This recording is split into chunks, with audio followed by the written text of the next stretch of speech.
Ladies and gentlemen,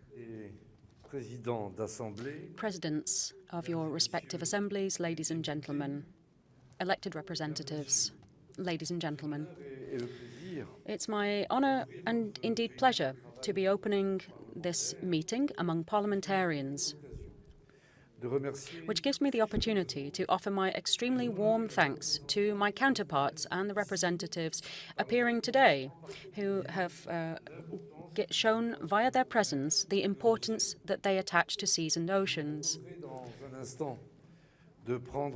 I'd like to suggest that we each take it in turns to take the floor, either whilst seated or at the podium, depending on your preference, with a view to making a collective declaration that we will then proceed to adopt. After that, given the time we have available, which has been made somewhat shorter because this morning's debate overran somewhat, but we will have an opportunity to discuss these contributions with the room and with an expert. Nothing can stop an idea when the moment comes.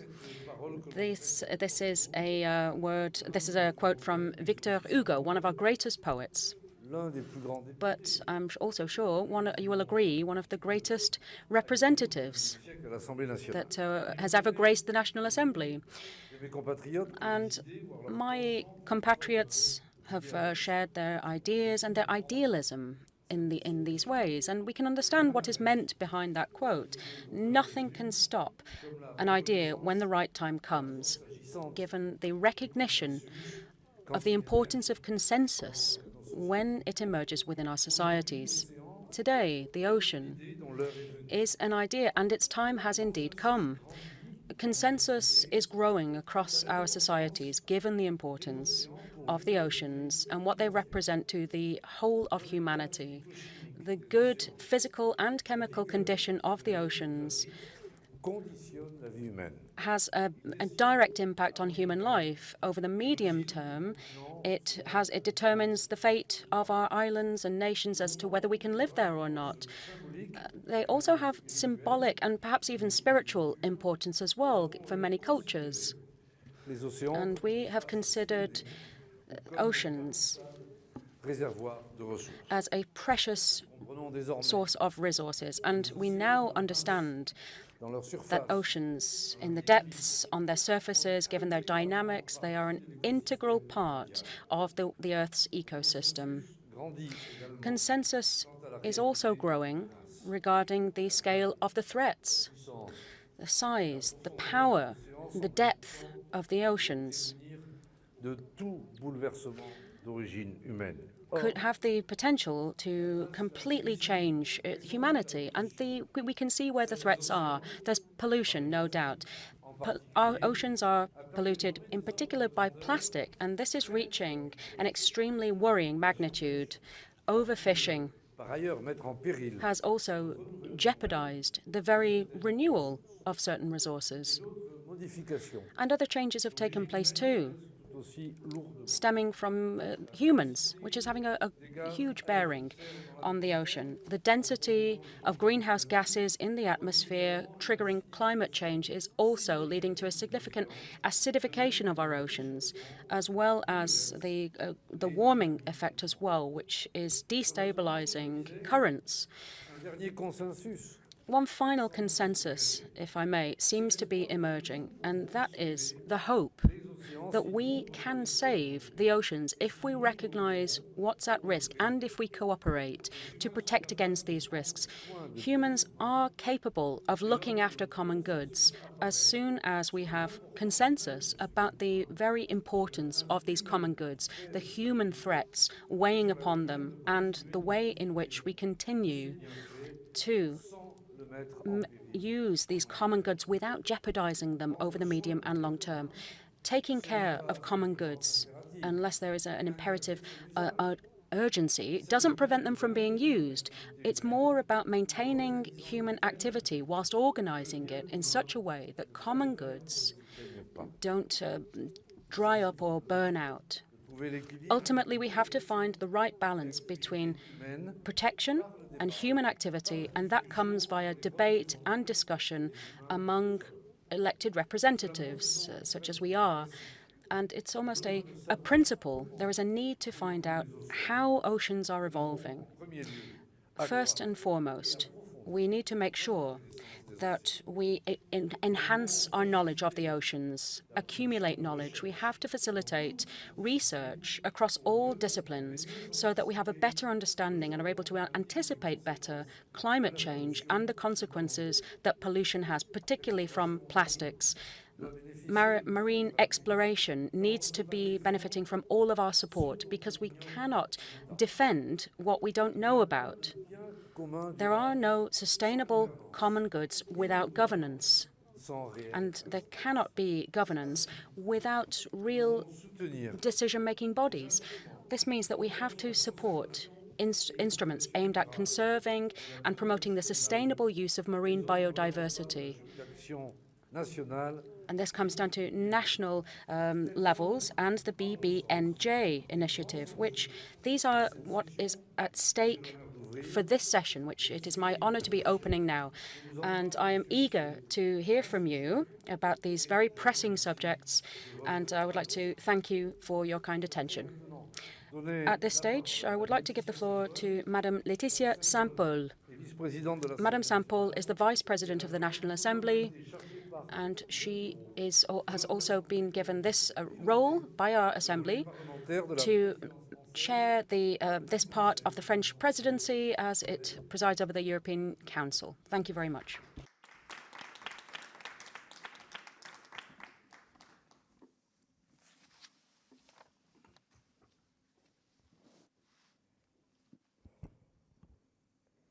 Monsieur le Président, President, Messieurs les Présidents, Presidents, mes chers collègues, esteemed colleagues, tout d'abord, je tiens à renouveler les remerciements. I'd like to start by reiterating Richard Ferrand's thanks for having travelled here for such a special summit here in Brest, which is a city enshrined in our history and maritime policy.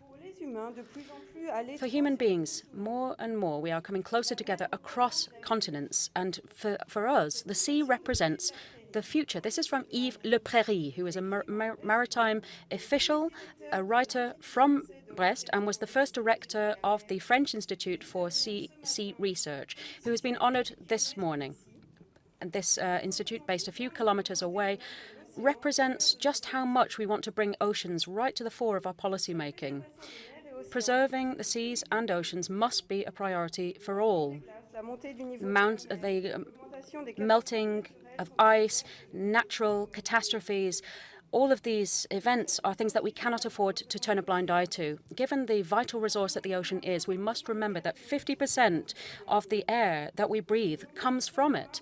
That means we have to come together to preserve this richness that we share.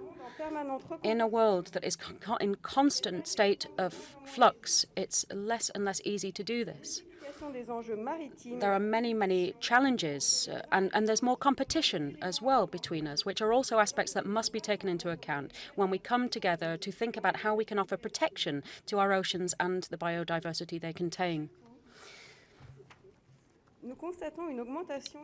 Primarily, we are seeing that there are increasing tensions on the seas.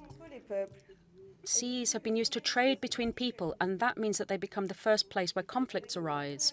Together with our European partners, we are firmly determined to guarantee the protection of our seas and safety on the high seas. Many European missions approve of this. Sharp vigilance in the Adriatic, Aulani in the Gulf, and also the Operation Sophia in the Mediterranean Sea.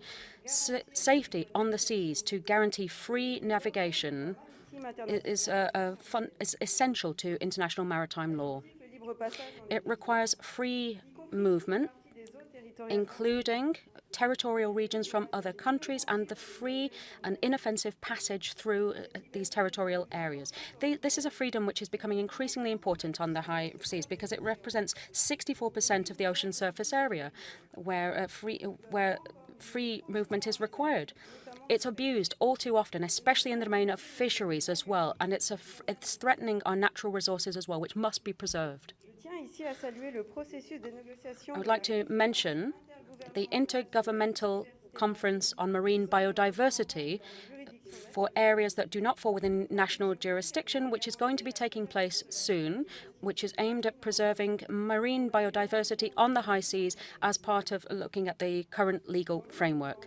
At the same time, our oceans and also our poles reflect the current geopolitical tensions between major powers, whilst Antarctica benefits from collective governance with a willingness to preserve this shared heritage and to raise awareness. We must remain mobilized because the Arctic has a very different fate, far removed from our scientific efforts and research which serves to benefit the whole of humanity. Global warming and the melting of the ice of the polar caps is leading to changing navigation routes through the Arctic. According to the Intergovernmental Group on how the climate is evolving, the likelihood of seeing the Arctic completely free of ice is going to happen between now and 2050. Opening these new routes might be interesting for some by looking at the northwest, going through the Canadian archipelagos. It could be possible to get to from New York to Shanghai directly, which would save 7,000 kilometers than its current route through the Panama Canal. In the east, Yokohama's port in Japan would be could be used as well, and by using different routes other than the Suez Canal. Of course, this is in certain people's interests, but it would lead to the faster transport of goods. The Chinese Silk Route, for example, from the Great North, has also been identified as a priority. I just said that the ocean is part of our European heritage. It's part of our culture as well. We've had Baudelaire cited as well, and I believe that some people were too early to commit to their quotes. The sea is a mirror. You contemplate your soul in it, as the famous quote goes. Thank you very much for your attention. Merci, Thank you very much to my colleague. And thank you very much. With that, I would like to open this session, and I will give the floor to the respective parliamentary presidents on the topics that were presented this morning. Firstly, I would like to give the floor to Mr. Igor Zorčič, who is President of the National Assembly of Slovenia. I just want to underline that Slovenia held the presidency of the Council in the second half of 2021, and France would like to congratulate Slovenia on what it achieved during its presidency. And I would also like to thank President Zorčič for having passed on the torch and to Madame Saint-Paul in January. Colleague, the floor is yours. Esteemed Chair and President, Richard Ferrand, esteemed colleagues, speakers of national parliaments, members of parliaments, and everyone concerned for our one planet and our one ocean. A toothbrush, a shoe sole, a plastic dinosaur, these are just some of the waste collected by volunteers along the Slovenian coast during the Clean Coast cleanup campaign, including thousands of plastic bottles and cans, as well as few 10,000 cigarette butts. Slovenians are a maritime nation, and the sea is also featured on our national coat of arms. While the Slovenian Adriatic coast might be short, it supports a remarkable level of biodiversity. This, however, does not mean it is any less threatened. We are well aware of this. For the longest time, the sea was considered a field that needs not to be cultivated, only harvested. Unfortunately, our attitudes towards the sea is increasingly reflected in what washes up on our shores by rising sea levels, as well as by ocean acidification. As a consequence, the North Atlantic current could collapse, which would have devastating consequences for Europe. The United Nations warned that there will be more waste plastic in the world's seas by 2050 than fish, as around 90% of fish stocks are already critically depleted. Regulating fishing, especially whaling, will be one of the topics discussed during the meeting of the International Whaling Commission in October in Portorož in Slovenia. Floating plastic garbage patches, microplastics, and chemicals endanger sea life, especially plankton, a key link in the food chain and the largest producer of oxygen. Slovenia therefore banned sale of single-use plastic recently. It also strongly supports establishment of a global and legally binding agreement on curbing plastic pollution, which will be in the topic of the United Nations Environment Assembly session at the end of the month. Our Adriatic country is also working hard to make sure the ambitious post-2020 biodiversity framework is adopted. The urgent support of concrete and immediate measures aimed at protecting our seas and Atlantic oceans is in line with European Circular Economy Action Plan. Furthermore, efforts for cleaner and protected seas and oceans represent our commitment and responsibility to the 3 billion people whose very existence depends on fishing. These efforts represent our responsibility to living beings, nature, and future generations. Esteemed friends, every summer, millions of Europeans flock to the warm and beautiful shores of Mediterranean and the Atlantic, leaving a significant environmental footprint. When discussing water and environmental protection, we should first start at home. Through the Natura 2000 network, Slovenia has protected over 35% of its territory, supporting the vision of a blue, clean, waste-free, self-sufficient and sustainable Mediterranean. However, the Mediterranean region is one of the most at-risk areas of our planet in terms of climate change. Temperatures here are rising as much as 20% faster than in other parts of the world.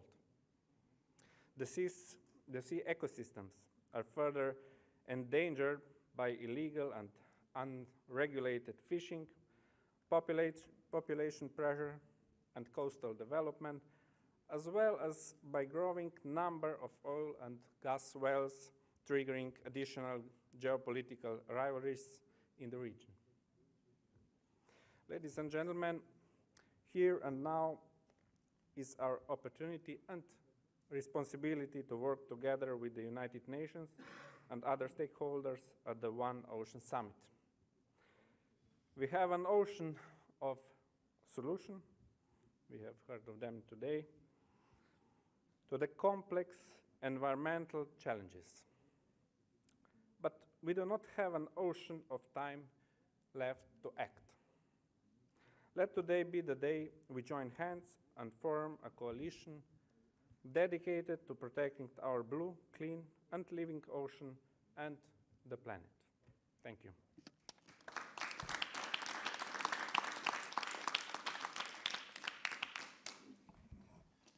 Merci, Monsieur le Président. Thank you very much, President. Now, I would like to give the floor to Mr. Matti Vanhanen, who is President of the Parliament of Finland.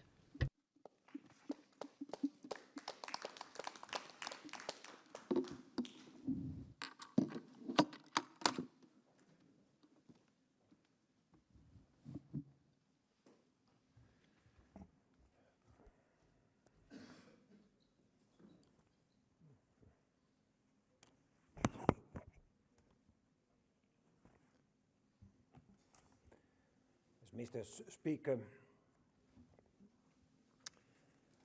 my colleagues, other honorable guests, it is an honor for me to take part in this debate with my colleagues. This event provides us an excellent opportunity for exchange of views and strengthen the parliamentary dimension of the decision-making on maritime. We need to work together in solving global challenges. We need a comprehensive and systematic approach addressing all aspects of maritime affairs and sea-based activities. This is required in order to deliver an effective and sustainable maritime policy at the global, EU and regional level. There are no short-term solutions. The marine environment faces constantly increasing pressures. These include warming caused by the climate change, marine litter, nutrient loading in the Baltic Sea, loss of biodiversity, oil spills, and chemical accidents, to name a few. Even though ambitious measures have already been taken, their impacts are yet to be seen. It can take decades before actions taken today are reflected in the state of the sea and coastal areas. The more we postpone protective measures, the more difficult and the more expensive they will become. Therefore, I consider it's vital that we complete the negotiations of the Treaty of Biodiversity beyond national jurisdiction. The adoption of this treaty would have an important implications for the Arctic and the marine governance of the region. I stress the urgency to enhance cooperation between different policy sectors and stakeholders. This is needed in order to deliver measures which are not only ecologically but also socially and economically sustainable. Dear colleagues, let me share with you some of our experience as a Baltic Sea coastal state. For centuries, our well-being has been bound to the Baltic Sea. It has been our gateway to Europe and beyond, and the source of our prosperity. The Baltic Sea region faces many challenges. The Baltic Sea is not only one of the most intensively operated marine areas in the world. Up to 2,000 larger vessels sail in its waters at any given time. It is also one of the most fragile sea areas due to its enclosed nature and relatively low biodiversity. Despite significant progress in the past decades, the Baltic Sea remains heavily polluted and affected by human pressures. Our country's specific challenge is that Finland is highly dependent on maritime transport all year round. Finland is located a long distance away from the main European markets, and approximately 90% of Finnish exports and 80% of imports of goods are carried by sea. Due to long distances, freezing seabed, and the needs of winter navigation, logistics costs are higher in Finland than elsewhere in Europe. For us, the main challenge lies in finding an effective balance between measures that reduce emissions from the ships on the other hand, and their economic impacts on the industry and economy on the other. I believe that we can tackle these challenges and transform them into opportunities. A key principle of Finland's maritime policy is to address the environmental challenges and secure a clean Baltic Sea and ensure its responsible use in line with the principle of sustainable blue growth. Dear colleagues, to conclude, I believe that the Baltic Sea region development is linked to that of the Arctic region, as these two regions have much in common. Solutions developed to address challenges in the Baltic Sea region can be applied in the Arctic region. Therefore, we should bring the European Union's Baltic Sea and Arctic policies closer together, and thereby also strengthen the EU's Northern Dimension policy. Thank you for your attention.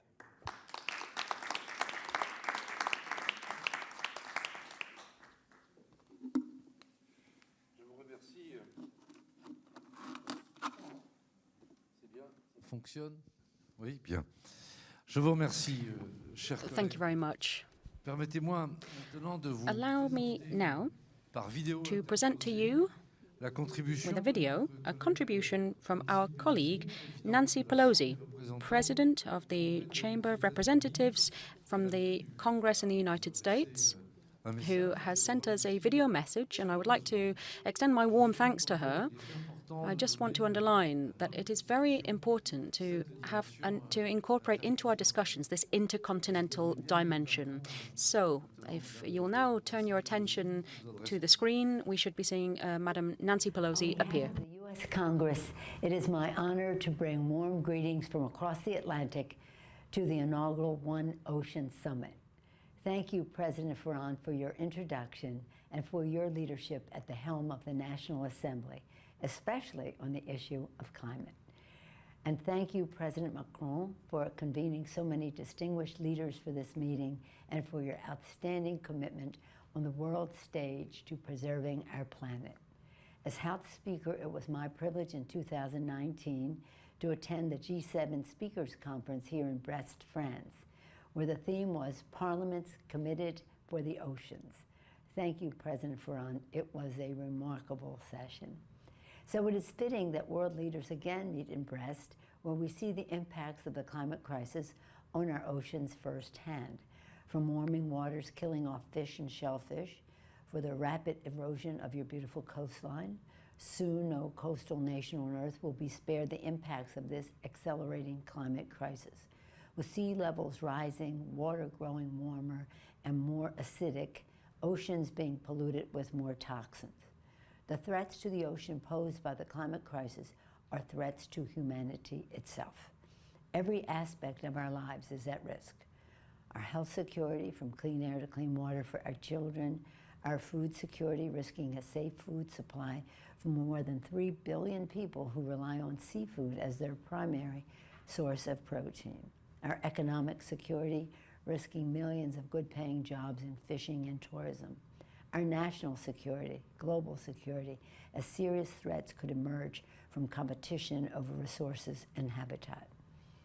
And if you believe, as I do, that this is God's creation, then we have a sacred obligation to serve as good stewards. But even if you do not share that religious view, we can all agree that we have a moral duty to future generations. That is why, under the determined leadership of President Biden, the United States is hard at work to deliver urgently needed climate action. Within months of taking office, President Biden set an ambitious goal to reduce our carbon pollution by 50% by 2030. And then at COP26 in Glasgow last fall, we proudly showed the world that America is back.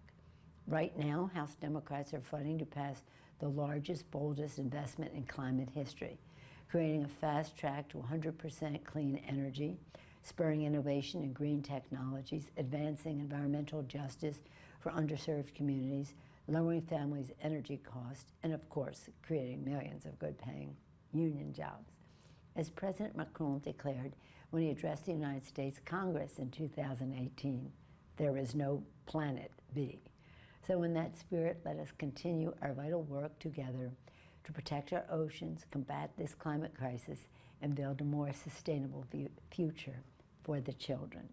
Thank you again for the invitation to participate, and best wishes for a very productive meeting.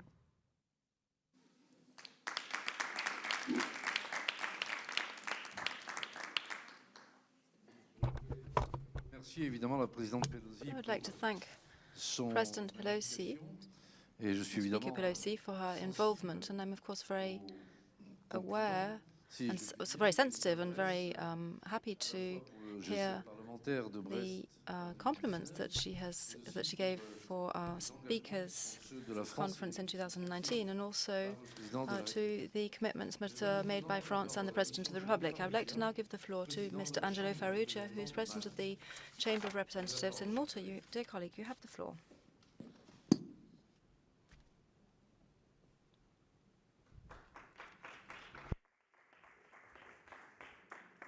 Thank you, President Richard Ferrand, dear colleagues, members of Parliament.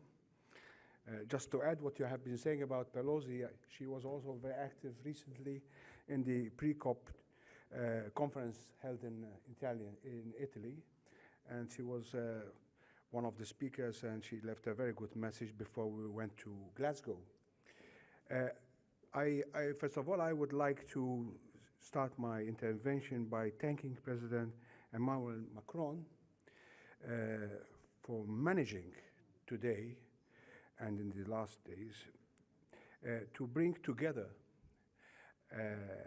a determined, I would say, a determined group of heads of states and government leaders and of course leaders of multilateral institutions, business leaders, and also civil society policymakers, to convince them to take the ambitious commitments. As we know, in these days, I mean, we followed for sure today, several important initiatives were launched on this occasion in favor of marine ecosystem protection, sustainable fisheries. We've been talking about fisheries for quite some time now, intended also to fight pollution from plastics and respond with efficiency to the impacts of climate change, as well, of course, as advocate for improved governance of the oceans. So this is a point which I wanted to make clear in my introduction.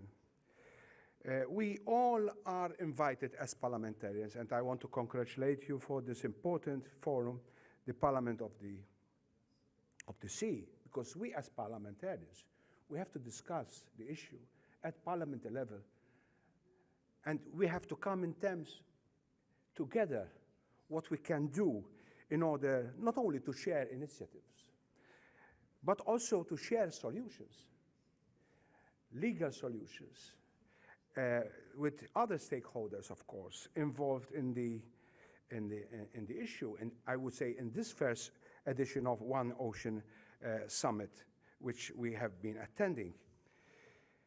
This year happens also, and it's a very important day for my country, Malta, because this happens to be the 40th year of the anniversary of the UNCLOS, which is, as you know, the United Nations Convention on the Law of the Sea, in 1982. I would say it's important for my country because the idea, its foundations, were established by an eminent son of the country, of Malta. I'm talking about the late Ambassador Arvid Pardo, who during the landmark speech, which he delivered in 1967 at the United Nations, during which the ocean was described as the common heritage of mankind. Yet another eminent son of Malta, a former European Union Commissioner for Maritime Affairs, my good friend Carmelo Vella, had also launched the International Ocean Governance Initiative, which was long overdue, I would say, given the fact that the European Union is a quintessential, it's the Maritime Union longest coastline of the world, the largest combined EEZ, that is the exclusive economic zone, the largest importer, European Union, of seafood in the world. It is against this background,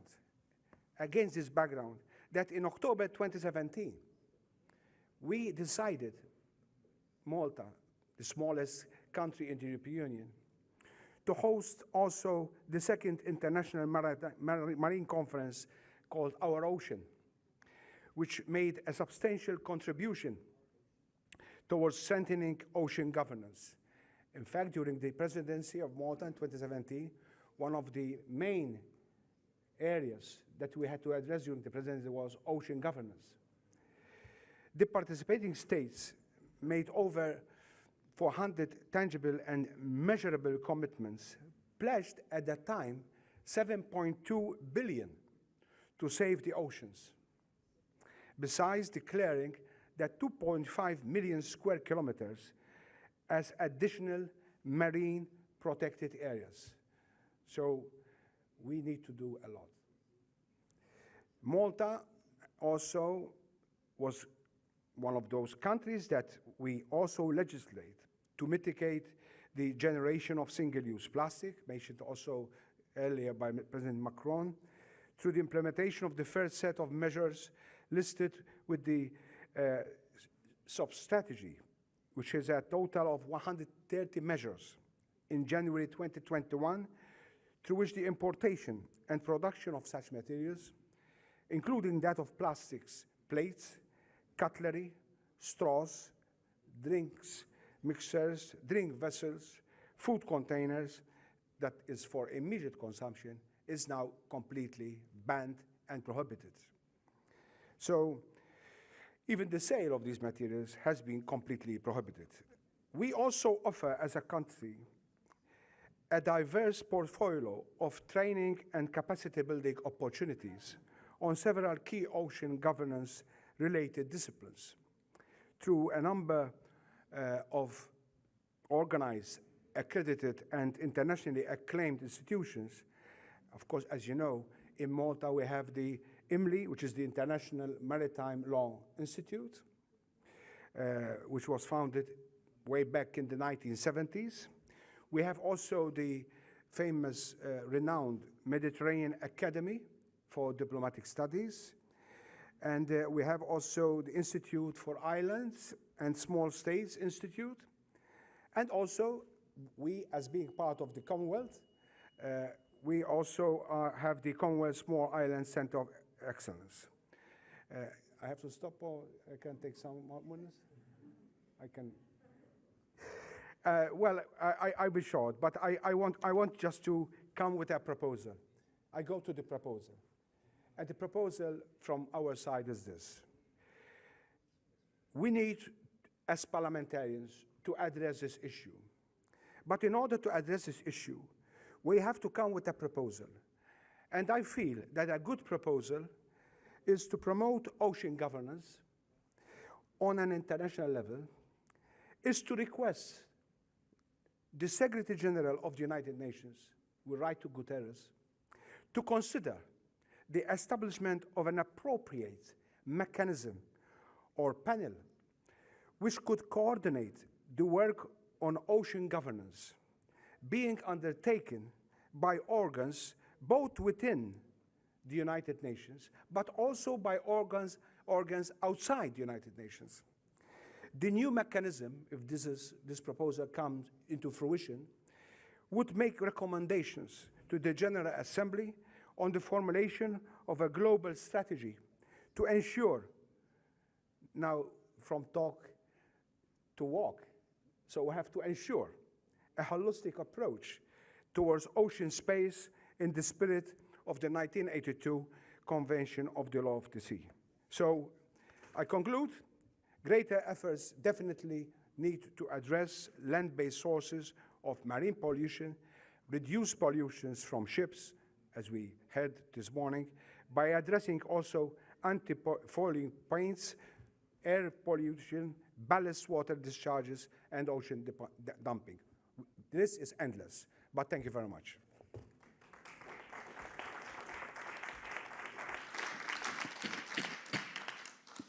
Merci beaucoup, chers collègues. Thank you very much, dear colleagues. Je souhaite vous faire part d'une I wish intervention to talk qui nous to est you about a venue par écrit speech that was sent in to us in writing by Mr. Hiroyuki Hosoda, the representative from the Chamber of Representatives in Japan. You have the speech, and I would like to underline the words of President Hosoda, for whom, and I quote, "We need to promote cooperation and international solidarity and give more importance to the safety of oceans and their fair use by basing ourselves on scientific laws and rules, the rule of law." And I think that we really fully share this target, as I have just summarized it in the quote that I have just read out from our Japanese colleague, and I would like to thank him for sending in his speech. I would like to now invite Mr. Yoko Alender, President of the Environmental Commission of the Parliament of Estonia. Dear colleague, you now have the floor.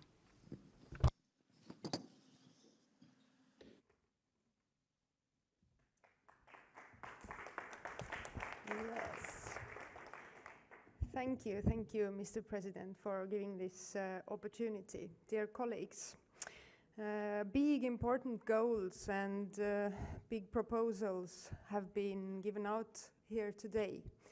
But we parliamentarians, our main objective is to reach the people, to take the people with us. So please bear with me if I am a little bit personal.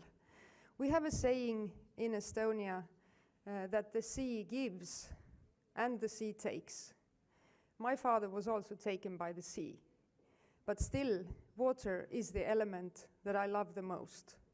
Maybe it is the strongest of elements.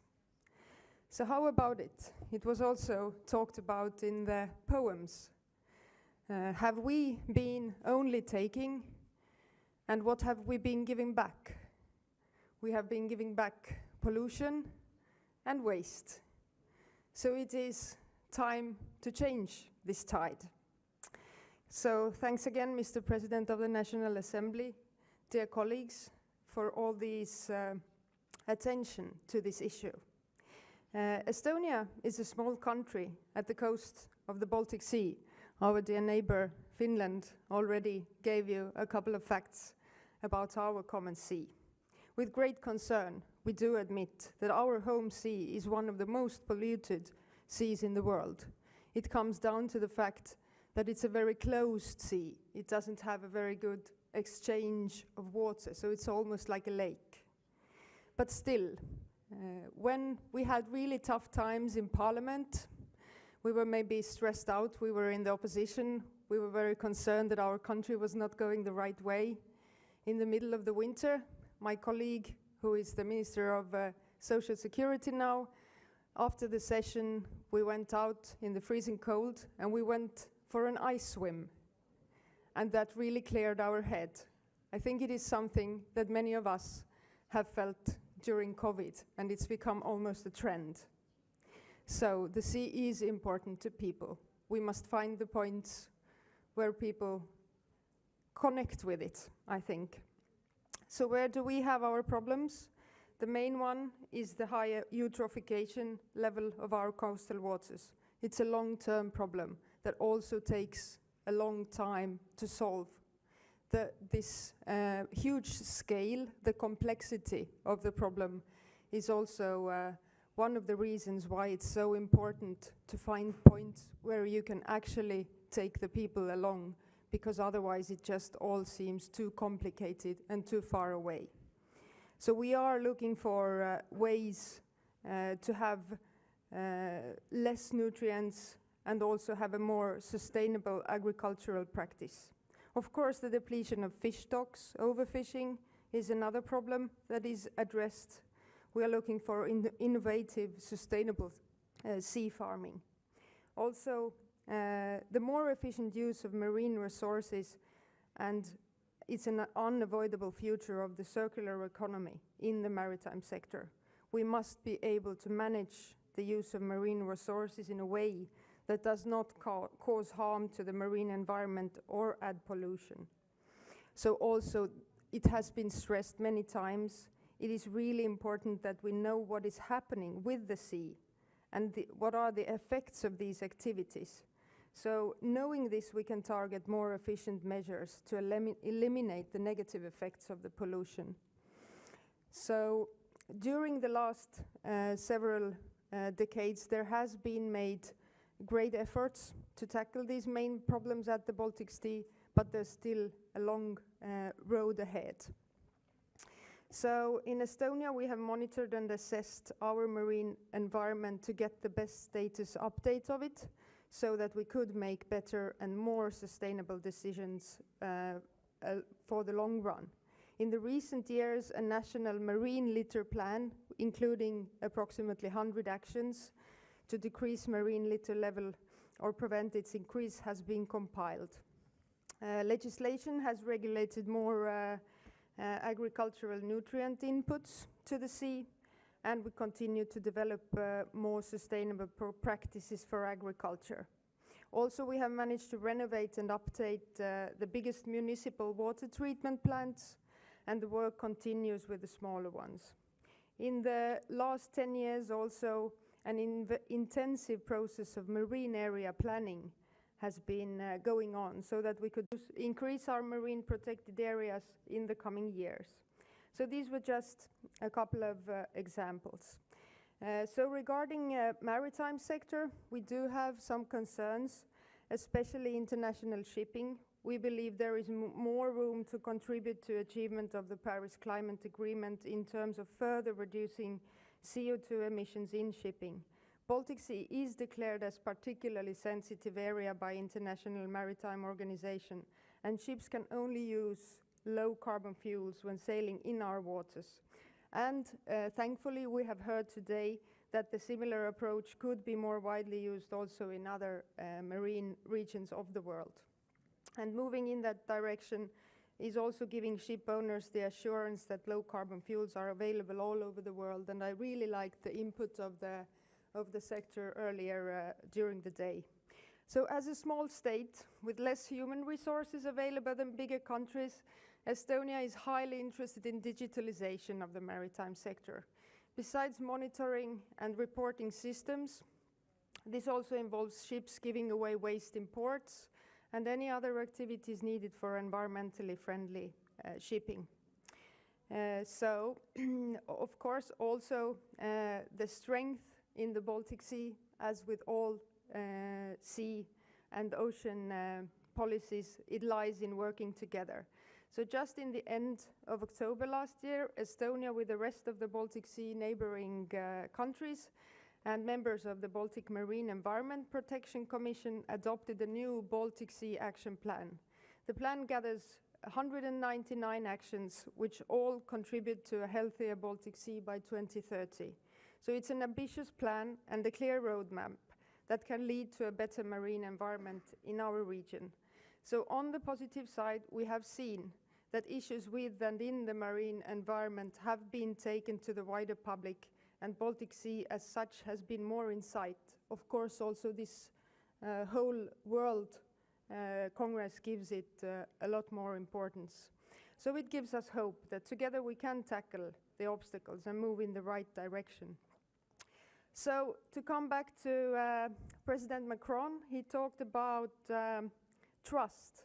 And I think when tackling these kind of complex, almost wicked problems like we have in today's world, I think our most important role as parliamentarians is to instill this trust and to talk about things together with the businesses, about initiatives they actually carry out, and we should not forget the values, of course, as politicians. So from me, trust, and thank you for your attention.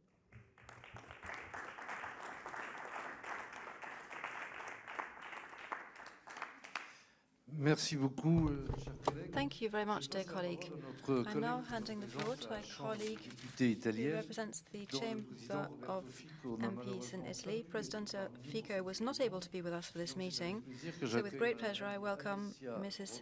Alessia Rotta, President of the Commission for the Environment, Territories, Public Works and Chamber of MPs. Dear colleagues, thank you very much. I would like to, above all, Thank you for the summit. Thank President Ferrand in the name of my president, my speaker, who was not able to come here today. I would like to thank you, and I'm going to move into Italian. It'll be much easier.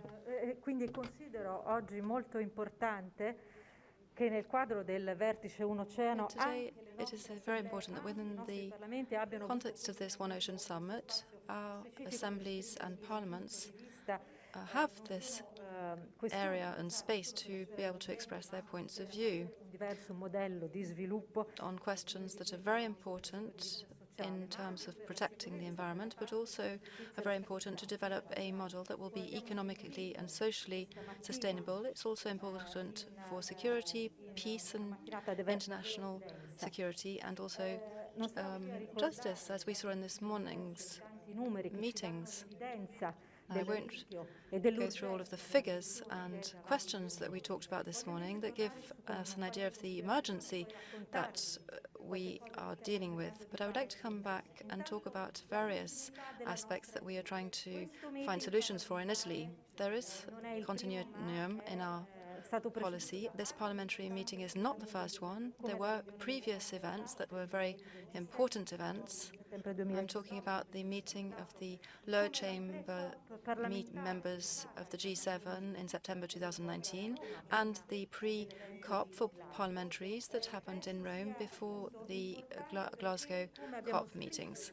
I think all of this is important, and we have written this in the common document of parliamentaries. We need to be stronger, to be able to work together in order to be able to fight any form of resistance that is undeniable.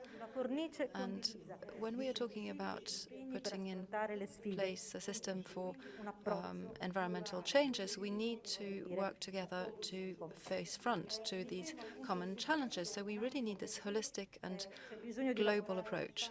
I would like to insist on this point, actually, because we really need to work hand in hand. We noted during our work as parliamentaries that there is a great deal of resistance. Per esempio, noi in Italia, come in tutta Europa, dove la Italy, europea, abbiamo eliminato le we are told, and the same as in other countries in Europe, that we may have removed throwaway plastics, but this could actually lead to resistance from producers who are used to doing things in a different way.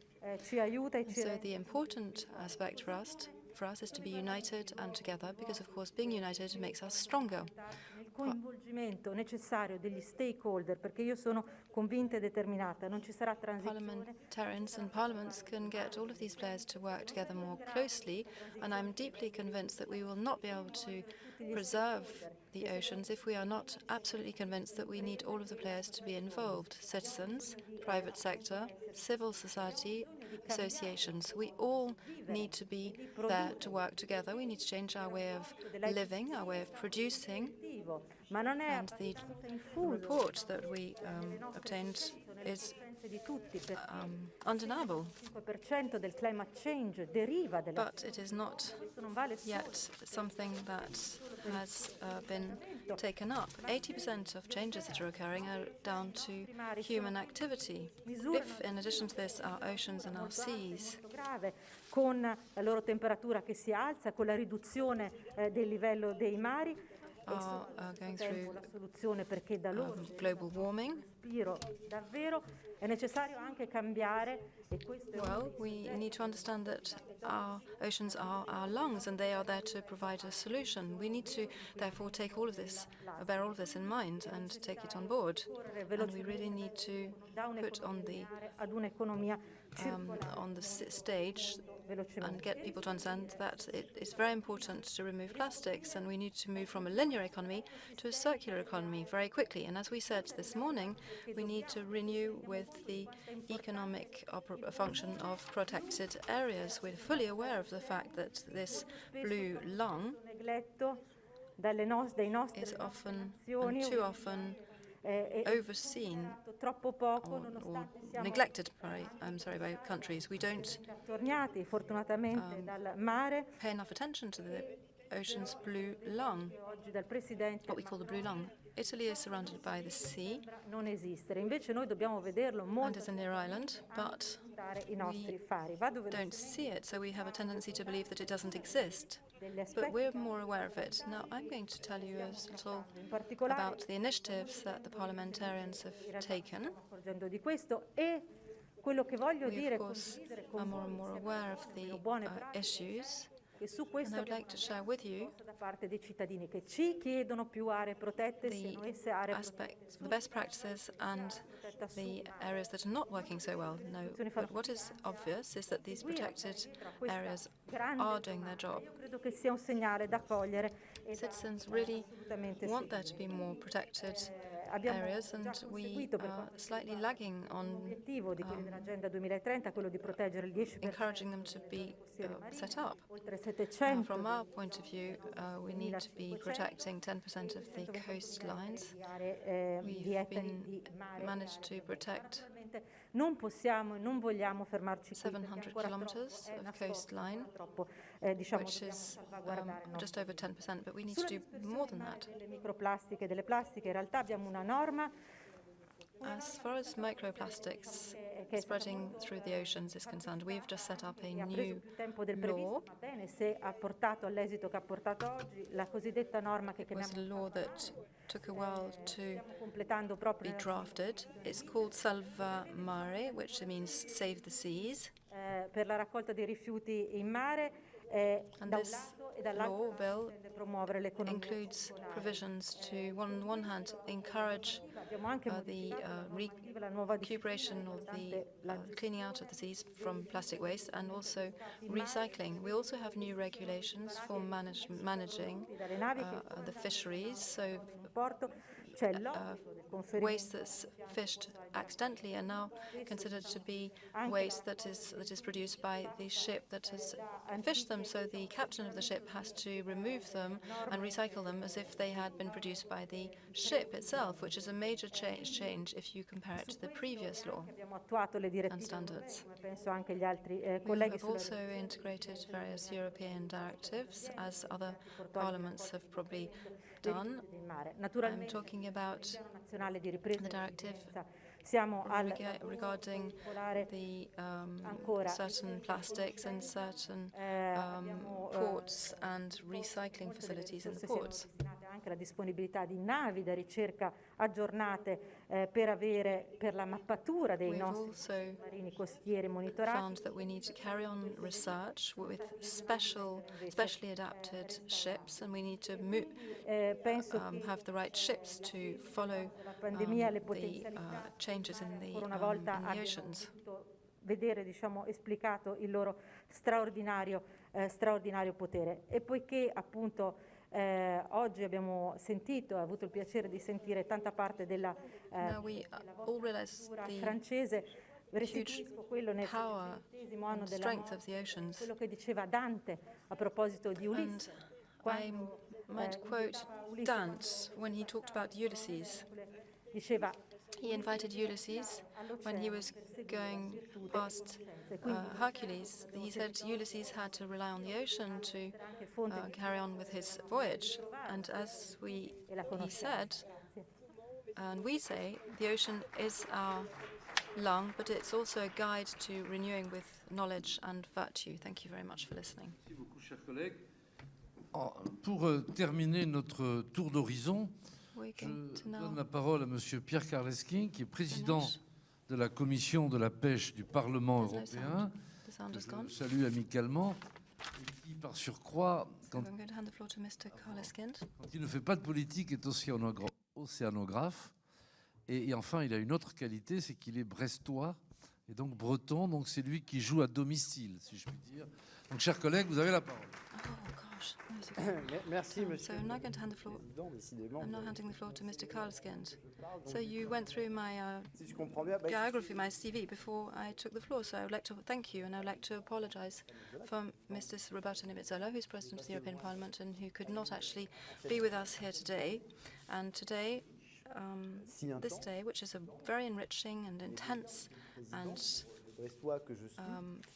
interesting, and for someone who is from Brest and who's just spent 20 years as an oceanographer, so working on knowledge in the maritime sector, and also as a politician with various mandates, where I've been in charge of the sea and various aspects, I can say that this day today is a summary of all of the topics that we have worked on with my colleagues, and so we are very, very happy about this. Today, our ambition, and this was something that was mentioned this morning by colleagues, and that is to manage a common space, an asset that we want to turn, or we wish to be, a common asset. Managing a common asset is maybe the first definition of politics, and that may be why parliamentarians were actually invented. If we look at the world, and this was said this morning by one of our speakers, not one country is not affected by maritime affairs. Wherever you are, in one way or another, you are linked and connected to an ocean. Alongside you, there's of course a river. There has to be, and if you look at the seat of the European Parliament in Strasbourg, well, in Strasbourg you have the Rhine, and if you throw by mistake your cigarette butt in the Rhine, it ends up in the North Sea. But not far from Strasbourg, 100 kilometers away, you have the source of the Danube. So if you throw, I'm not encouraging you to do this, of course, and it's forbidden, but if you throw your cigarette stub into the river, your stub could end up, or would end up, in the Black Sea. So wherever you are in Europe, you can see that what you do can have an instance in places that are very remote from each other, from a geographic point of view anyway, remote. And we can see this. I can give other examples, and this was talked about. Our Maltese colleague talked about the importance of our trade powers, which means that the majority of exchanges by sea come or leave from our country. We can also talk about our exclusive economic zone, which makes Europe the first maritime zone. But the ocean, are also a source of emotion, and I think that this is something that was understood this morning in various speeches made by people who talked about it. So it's they are a source of emotion, and when we talk about the sea, we all think of each and every one of us, of a specific moment, generally the holidays, the holiday period, but also something infinite, or maybe something that makes us feel anxiety. So it is an emotion, and this emotion is essential because we also have to govern with our emotions. However, these emotions, and it is our duty as parliamentarians to talk about, to express them, and to really take account of them when we set laws in our parliament. The European Parliament adopted a resolution that led to the BBNG. We also reminded on various occasions the requirement to understand the maritime aspects fully into account within the strategy that are now on the negotiation table in Europe. I'm talking about the strategy on biodiversity. I talked about this to the European Commissioner in charge of the environment and the seas. I said, if you write 30 pages on biodiversity in Europe, there's 29 on the land part of biodiversity and 1 on the sea. And so he had his mark was 4 out of 20, as far as I was concerned. But you need to understand that biodiversity at sea requires more than 1 page out of 30, but biodiversity at sea also depends on biodiversity on land, because what happens at sea is often the result of what has happened on land.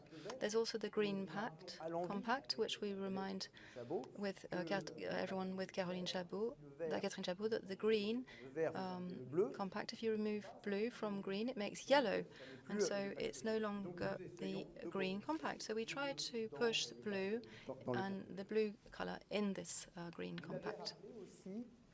You also reminded us of this. We're there to provide solutions. And the ocean is also a source of solutions. It was a vector of solutions on certain issues. There are over 500 million of our citizens all over the world who are hungry every day. And a presentation by the FAO yesterday showed us that this figure might increase to 900 million by 2030 if we did not take a good interest in this. So it is an imperative for us. We need to feed humanity and mankind, and the oceans can do this if we manage them correctly and if we set up systems and have provisions that enable oceans to remain productive. These solutions also, and we saw this on the issue of climate change, this was also an area where they are important. And we also need to look in Europe at the crisis that we've had in the maritime sector. And these crises have led to consultations. Remember the crises that we had in the 1990s when a certain number of fish stocks collapsed. Measures were taken, and dramatic and complicated to manage and implement. But some fish stocks, most of the fish stocks affected, were rebuilt themselves. And if we look at the question more recently, red tuna was at the heart of the news for a long time. No longer any sushi or red tuna. Measures were taken. The fixed stocks rebuilt, and today in the nets of the fishermen off the coast from here, there is red tuna, and they're quite bothered with it because there are still quotas. There are few quotas, low quotas for red tuna, so they're quite bothered to find them in their nets, and even more bothered when you know the price of such a fish. So it bothers them. To cut a long story short. Now we need to say this: the European Union was had strongly developed strategies on certain issues, nitrates and biodiversity, marine biodiversity, and so we do have. This is imperative. In our assemblies, we need to carry on pushing in this direction, but we also need to be able to go beyond a line, and that's no longer working in silos. For very many years we worked in a silo system on the issue of the oceans, and I am sad about this as president of the Fisheries Commission, to deal about fisheries less than about strategy, and the strategy and various strategies I'm mainly in charge of something productive rather than looking at the health of the ecosystems. Now, they will not be productive if they are not healthy. So we can see that this is all part of a whole, and that we are going to have to find a solution to this. And then to finish, and this is really the meaning of the directive for planification at sea, and we talked about this earlier on. Planning at sea is what will enable us, and this is what we hope, to resolve and find a solution to this difficult situation of the different usages and the fact that we would wish to use the oceans, and that the oceans have physiological limitations. If they were an organism, that's what we would say.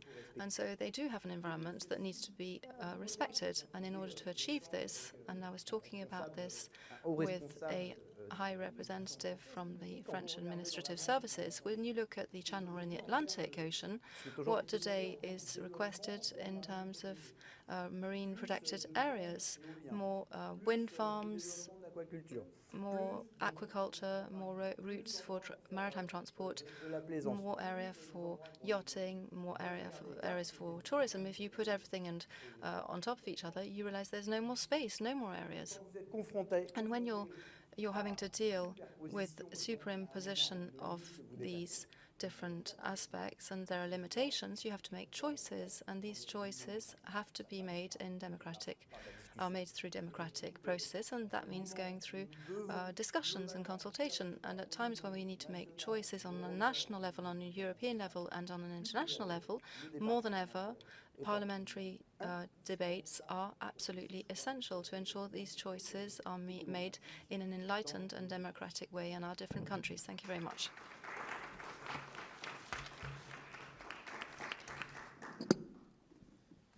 Merci, chers collègues. Thank you to colleagues, and thank you to all of you, each and every one of you. Thank you for taking the floor. Now, two speakers from civil society, despite the fact that I've always felt that representatives from different countries are also part of civil society, they do have this specific name. So from the world of associations, these two people have asked to take the floor. I'm going to ask Mr. Nicolas Lama, who's a student. He's a member of a committed association that fights for protecting oceans. You have the floor, sir.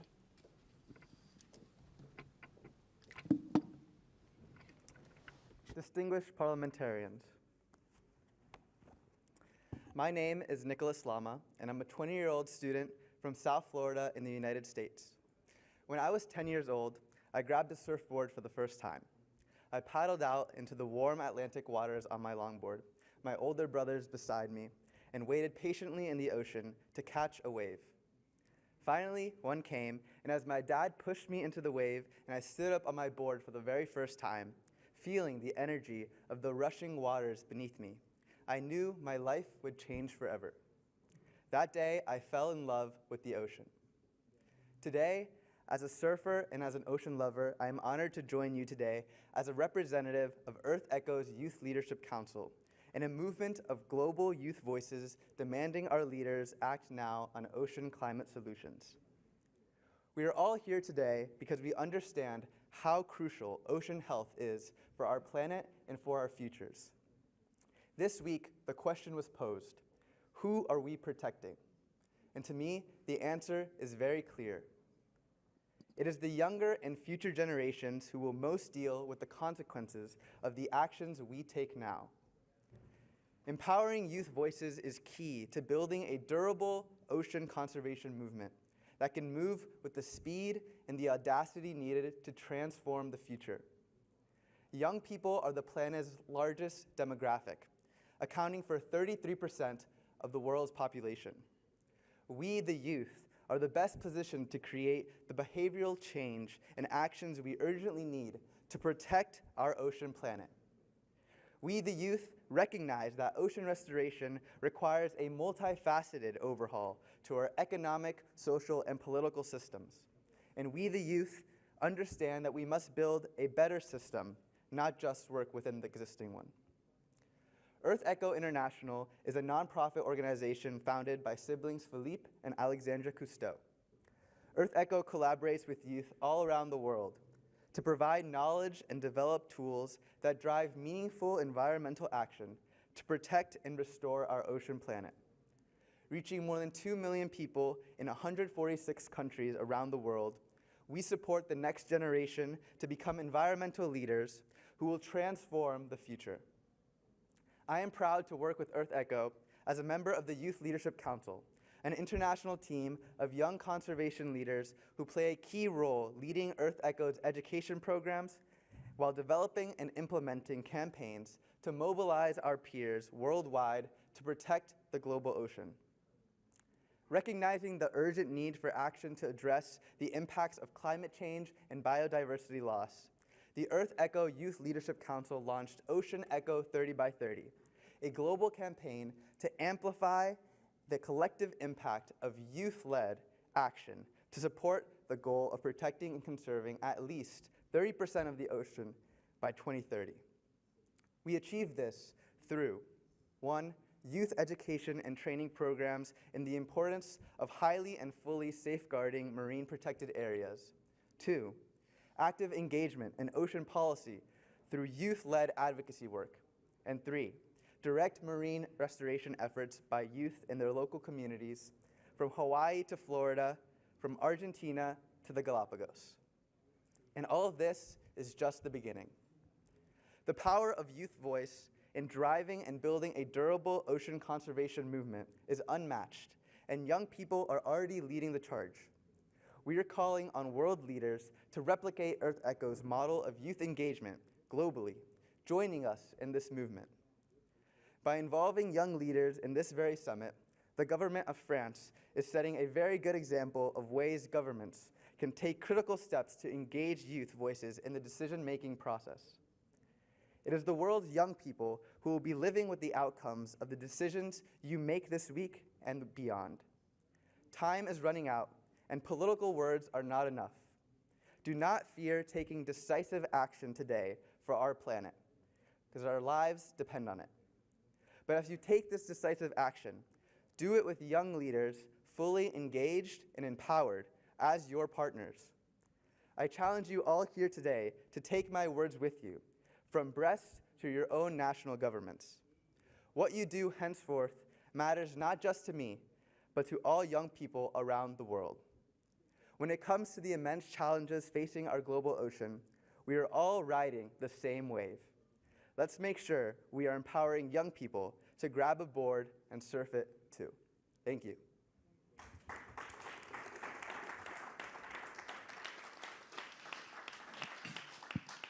Merci, monsieur. Thank you very much, sir. Ce dont on hérite est complexe. What we inherit is always complex. We inherit progress that has to be made, and we also inherit the effects of errors that may have been made as well. And I don't think that any generation is spared from it. But I think it's good that we have younger generations who are active. We need them. We need young people like you to pave the way. But don't exclude 70% of the population on the basis that 30% of the population is younger. But I'm happy to see that you have embraced the sea. And now we will have the Vice President of the International Conservation Association who will come to speak to us. The floor is yours, madam.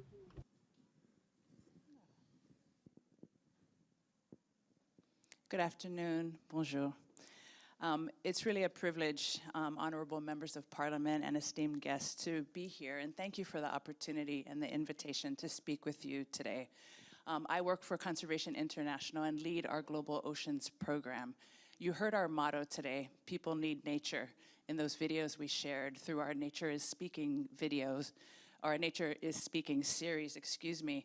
You know, for 30 years, Conservation International has really worked to protect nature, not just for nature and biodiversity, but really for people. And it's a resounding theme that I've heard each of you say today, and we've heard throughout this summit. I'm from halfway around the world. I'm from the middle of the Pacific Ocean in Hawaii, right? And the themes we heard today, for me, it was really wonderful to hear how much consensus there is now in the 25 years that I've been doing this.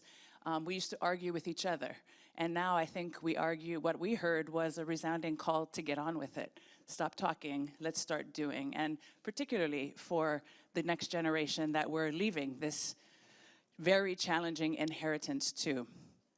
I was also really inspired by what I heard here. Everything is personal. Our member from Estonia, thank you for those words. That's what this is, and unless we make this personal, nobody will connect with the ocean, with nature. We've become so far removed because although people need nature, really people are nature, right? And we've kind of forgotten that. And those of us who have come from cultures that you all spoke about, fishing cultures, cultures of the sea, we still remember. And those of us far away in the Pacific, we're no different. We come from cultures and we need each other. And the role that parliaments play is so important and often forgotten, that this is such an important part of government that needs to work with the other branches of government. So thank you for your leadership, and thank you for the desire to come together. The world needs Europe to continue to set the bar, to hold the line, to help us remember to set high standards for our society and our planet. So I am very, very happy to hear about this, and I look forward to learning more about what you folks do together, because really together the potential is boundless. So just based on the themes of the conference, I just wanted to stress 3 priority areas that we're working on, and I really invite you, if any of it piques your curiosity, to work with us on. And the first really is area-based ocean conservation, more commonly known as marine protected areas. Right, they're essential. We heard it, we hear it for biodiversity, but for people, and to address climate. We live on this ocean planet, right? We've heard that 70% figure the whole time. We know that all living systems on the planet are driven by the ocean. So if we need to stabilize climate, we need to stabilize the planet. And therefore, we need to stabilize the ocean. So marine protected areas, right? Places where nature can function as nature are a critical component of that. The Blue Nature Alliance is a fantastic accelerator to achieve that 30% goal. And this global partnership led by Conservation International, the Global Environment Facility, the Pew Charitable Trusts, Minderoo Foundation, and the Rob and Melanie Walton Foundation is working together with nations and communities to catalyze the conservation of 18 million square kilometers of ocean, to get an additional 5% of protected areas on the board.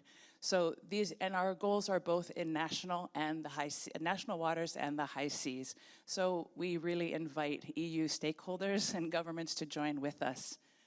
Second, a major challenge is really the preservation of marine resources, not only for food security, right, as commodities, but really as a central element of health. This was a focus of one of the workshops yesterday. The alarming statistics we heard, about a third of the global population being overweight or obese and at the same time malnourished, and a third of our food that we produce going to waste. Those are alarming statistics for me, and I think if we're going to make and connect the oceans to people, we really need to think more about how that really affects us on our personal level, and I think it makes conservation more regular. We need to stop having conservation be a thing we do in addition, but really be a driver for things as important as food and health. And last but not least, I'd like to stress the importance of blue carbon. Mangroves, salt marshes, seagrasses can capture up to 10 times more carbon per hectare than terrestrial forests. That's really a little bit less known. And that means it's a really important natural climate solution to focus on these ecosystems. They're also considered places where they hold irrecoverable carbon. So if we damage it, it will never be, no matter what we do to try to restore these areas, it'll never be recovered. You may have heard during the high-level event, our CEO announced a new partnership, a coalition on blue carbon alongside the French and Costa Rican governments and Colombian governments, as well as AXA, Bank of America, Blue Ventures, Climate Asset Management, IUCN, the Ocean Risk and Resilience Action Alliance, and the Voluntary Carbon Markets Integrity Initiative. A lot of partners. Want to get these right. The IOC, UNESCO, HSBC, and Vera will also be part of an initial working group. So this is just beginning. Our aim is to align investors and implementers around kind of a consistent set of principles and priorities so we can have a global portfolio of blue carbon projects where they're consistent and they're measurable and comparable so we can know just how well we're doing. On any of these, we'd be very pleased and very happy to work with you, to share knowledge, or be in partnership with you in any way we can, and to continue to support your efforts to protect our global ocean. Thank you so much for what you do and for inviting us here.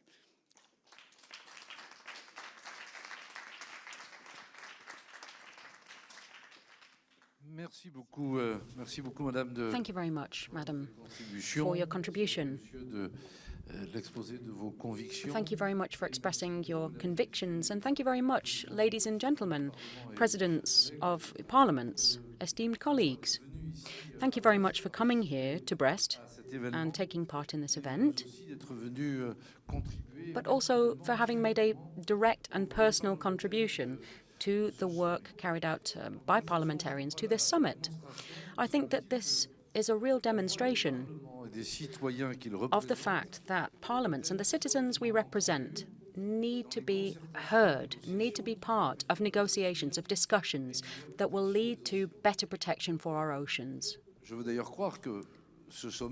I believe that this summit took place because parliaments wanted it to take place and wanted decision makers to really grapple with these issues. And I see that our colleagues are very active. Géripin, for example, in the National Assembly, people are very, very active in taking these challenges to the Assembly, but also to citizens and therefore governments. And therefore, I'm extremely happy that our shared declaration has been adopted, which is a pact that shows determination to act together.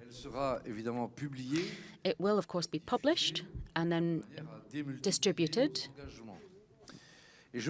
And from there, we will enhance our commitments. And I believe that those who would like and those of you here today, for example, representing colleagues who, for various reasons, weren't able to physically attend the summit with us, I suggest that we carry on these discussions, particularly by putting in place sustained relationships between our parliaments on these very essential topics. That is my wish. We have this basis, this foundation, that's the declaration. We've enriched it with our respective contributions and those who've spoken, who've taken the floor. And what we need to do now is continue to feed in our different thoughts, convey our convictions, and make sure that that translates into deeds, real deeds. The impulse that we had this morning from the President of France, which has also been shared by a number of heads of state and government, in my view, has really been a big step in the right direction.